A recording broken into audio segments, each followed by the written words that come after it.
The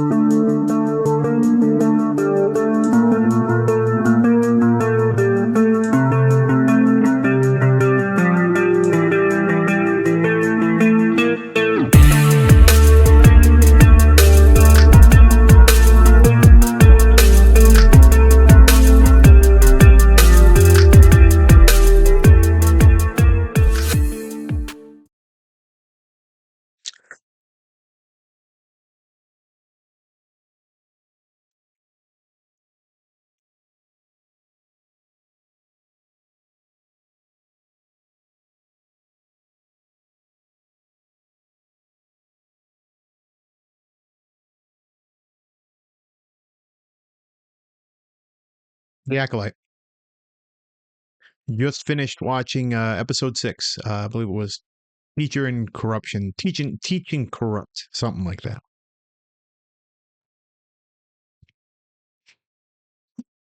Usually, when you're watching a series, it's fairly limited. Like this one is. It's 8 episodes. Episode 6.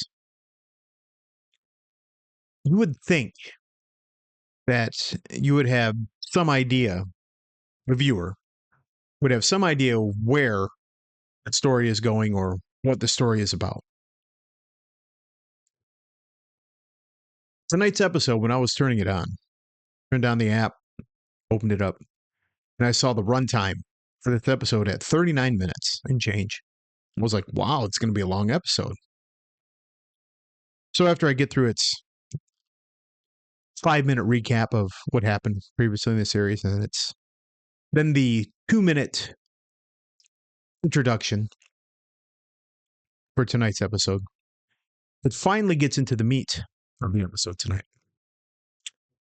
And you figure with episode 6, we should have something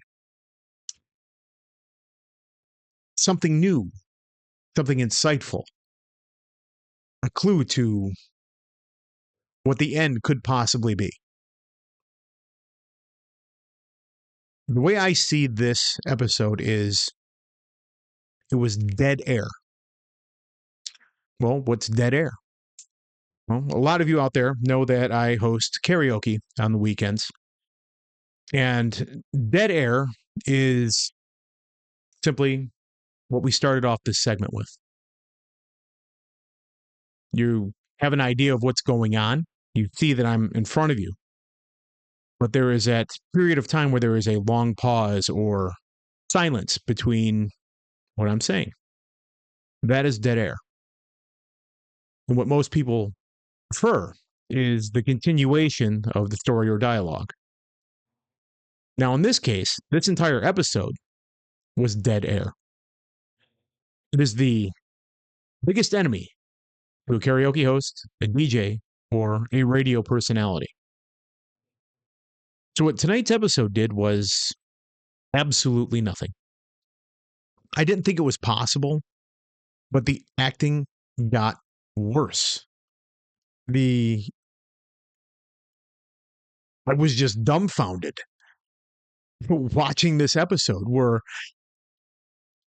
there's dialogue that goes nowhere again, but with the poor dialogue, the acting got progressively worse. And what's frustrating about this is how the Jedi are being depicted in this series. Now, I'm not sure if, who is a Star Wars fan, who's not a Star Wars fan, who's, viewing this tonight. But there's a thing called the Jedi Code. And the first tenet of the Jedi Code is there is no emotion, there is peace. Now, Jedi, it's not about being emotionless. You can have emotion, but you have to be able to not let your emotions control you. That is the first rule of being a Jedi. Every Jedi that we have come across in this series is fed off of their emotion and have acted more Sith-like than like Jedi. And it's a shame. You can clearly tell that the writers have no idea what a Jedi is or how they should be, or how to present them. These writers had 30 plus years of backstory, of tales that they can draw from. I mean, you can take a snippet of what they're using, like even now. They're giving the Sith the Cortosis helmet. Okay, you're going to do a lore deep dive like that, but you still can't get the Jedi tenets right? Come on. Today, I knew I was going to be doing another review today for episode 6. Unfortunately, last week's upload was copyrighted, so I got a strike, and I had to take it down, which is fine. Totally fine. I accept it, because it was more of my mistake than anything, because I was playing part of the audio to the episode in the recording. That's on me. Images are okay. You can put the images up, but as long as they're not continuously up there and just rebroadcast. If you're not just continuously rebroadcast, if I could say it, if you're not continuously rebroadcasting the entire episode without commentary, you won't get a strike. But unfortunately, I let too many sections go too long without commentary, which that's on me. So instead of doing that today, I come up with a better solution. The better solution is to give you a representation of what was happening on screen tonight and just tell you my thoughts of the episode. So let us go to that depiction now. Now, tonight's episode starts off on an unknown planet where May has been captured by our unnamed Sith. She discovers him, follows him, and of course, he knows that she is there. They begin a dialogue, and it is his introduction to her on Sith teachings. And then we go to the spaceship where May is stowawayed or snuck into the Jedi cruiser with Saul and Basil. And this is where the episode really, really turns into that. Basil knows that May is on the ship. Basil is a tracker. His job was to track May and tell the Jedi.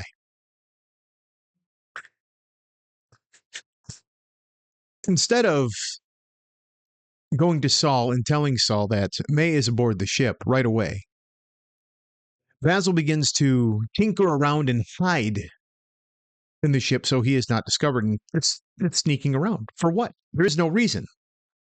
It's just Saul, May, and Basil. And of course, there is an unnecessary encounter between May and Basil. It's supposed to be for comic relief, but it was not funny in the slightest. Saul himself knows that May is aboard the ship, but he plays along.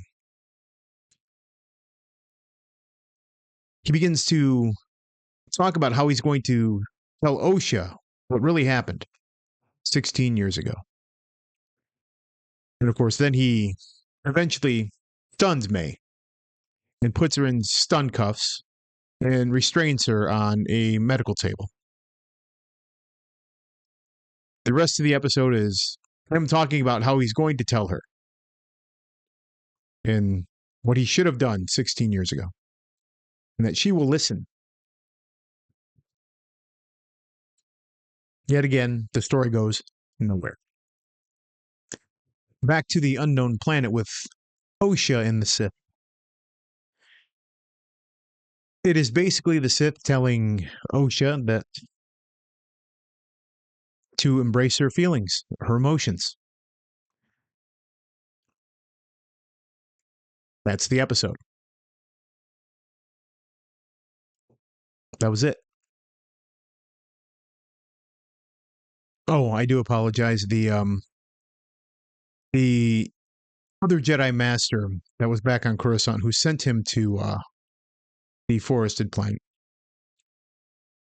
she decides to head up a rescue mission with herself and a few other Jedi. And the last thing they should have done is to allow that group of Jedi to speak any dialogue, because that is where the acting got progressively worse.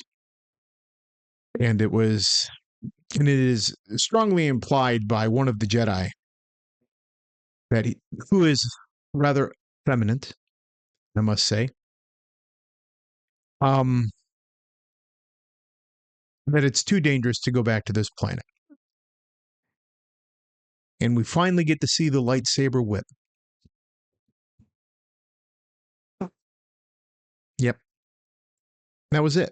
And they killed one of those bugs again. So the story went absolutely no place. So going into next week, we have nothing. What's going to happen? Are we going to see the double switch where May becomes good and Osha becomes bad, and becomes Sith, and becomes an acolyte? Who knows? But from what I'm seeing, there's no real end game to this. None. And it's unfortunate. Like, what you're seeing here is more or less what this series is doing to Lucasfilm and Star Wars. What it's done to the fan base. Most of us are beyond the apathy stage and are more or less in it for the poor entertainment value. Let's see how much more worse it can possibly get. And I'm curious. I mean, where are you going to take this? What could you possibly do? There's not much more you can do. I mean, you look at Saul. He's continuously giving into his emotions. We know he can't live. He cannot survive this encounter. He can't live after facing the Sith again. None of these Jedi can live. They all must die in order to keep canon or keep the statement of the Sith haven't been seen for millennia. It's sad. It's truly sad. And like I said, it's just gotten progressively worse. And I'm just kind of curious to see what else is Lucasfilm and Disney gonna say to try and cope for it. But I don't know. But anyway, what you're seeing here, I found these today in a little box they had stowed away. A couple action figures I had bought when they used to do what was called Force Friday. Late Thursday night, Target and Walmart, when Star Wars still kind of had a little bit of, juice. They would do these toy releases. Midnight, Friday. It'd be all the new stuff. Comic books, new toys. When I went out and bought those, it was about 6 months prior to the Force Awakens opening. And I was excited. I was like, man, I'm going to get me a Captain Phasma action figure. I really wanted a Captain Phasma. So I thought, that is a pretty cool idea what they're doing with her. So I bought it. I was like, yeah, cool. And then about 6 months later, we're one season into Rebels. And the next Force Friday comes. And we're told that they're going to be releasing a 6-inch Grand Admiral Thrawn Black Series. And I went out and bought one. Force Friday, right along with the Black Series Luke. It's painstaking. It almost hurts to watch it, but sometimes you get to the point where you're just done. And like I said, for the most part, we're beyond the apathy stage. We're we don't care anymore. This is what we think of your product because of what you're producing for us. I don't know, maybe because of the way I'm reacting to this, maybe it's not apathy. Maybe I'm still bitter at what you've done to an IP that so many of us love and have loved for so long. It's a shame. It's a total shame. But yeah, episode 6.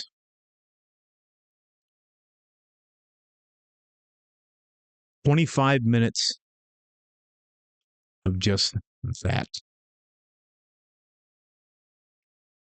Just putting more onto the fire.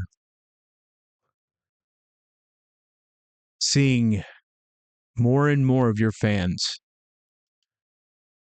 taking the things they loved or once loved and saying we've had enough.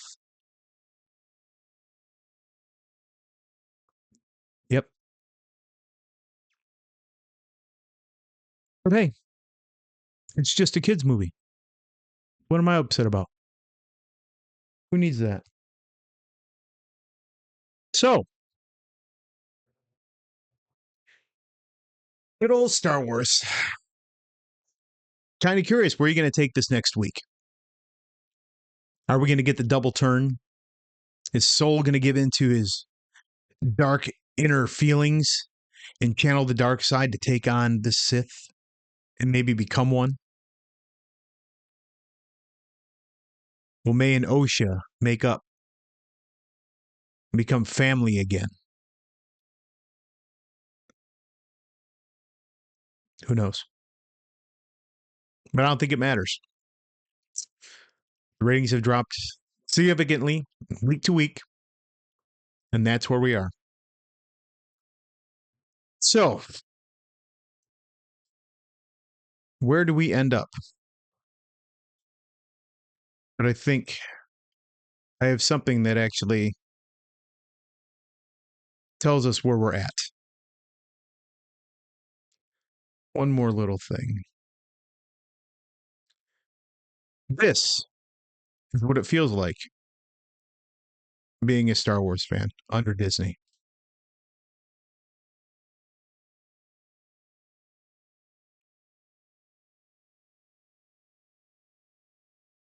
Is what it's like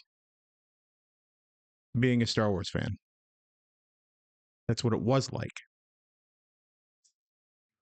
And this is where we're at today. Anyway, yeah, episode 6. And next week we'll see what happens with episode 7. We already know it's going to be a shit show, and I do appreciate you guys stopping in. So just give me a thumbs up, give me a share, subscribe, whatever, leave a comment below, whatever. If you didn't like episode 6 either, let me know. Tell me what you didn't like about it. I'm curious. Are we all on the same page here, or am I just a bitter old man who's pissed at a film company that's ruining something I once loved? Who knows? Old man yelling at clouds. That's all I'm doing. But anyway, I'll see you guys next week. I love you, and Disney,